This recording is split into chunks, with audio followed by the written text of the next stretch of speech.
আহা! চিংড়ি দেখলেই না জিভে জল চলে আসে, তাই না? তো হ্যালো ভিউয়ার্স, আমি আজকে তোমাদের সাথে আরও একটা নতুন রেসিপি নিয়ে চলে আসলাম, চিংড়ি মালাইকারি। তো এর জন্য আমি চিংড়ি মাছগুলো নিয়ে যে কেটে পরিষ্কার করে ধুয়ে নিলাম। ধুয়ে নেওয়ার পরে এখানে কিন্তু বেশ কয়েকটা চিংড়ি আছে। এরপরে মশলা বাটছি, শিলনোড়ায় বেটে এর টেস্টই অন্যরকম হয়। আদা, রসুন, পেঁয়াজ, তারপরে নারকেল বাটা, বাদাম বাটা আর সরিষা কাঁচা লঙ্কা বাটা সবগুলো বেটে নিয়েছি একে একে।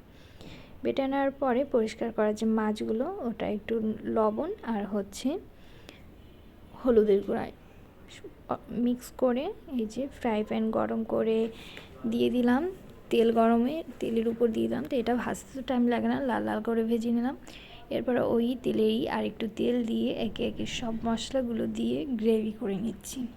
এরপরে দিলাম দুধ গুলে দিয়ে লবণ দিলাম, কয়েকটা কাঁচা লঙ্কা চিড়ে দিলাম আর ধনিয়া জিরার গুঁড়ো দিলাম। এরপর একটু চিনি দিয়ে ভেজে রাখা মাছগুলো দিয়ে দিলাম, দিয়ে পরিমাণ মতো জল দিয়ে ঢেকে রাখলাম।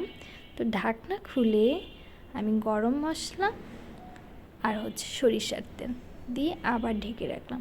এরপরে গ্রেভিটা একটু টানার জন্য রাখলাম। তো গ্রেভিটা কিন্তু দারুণ হয়েছিল, খেতে অনেক টেস্ট।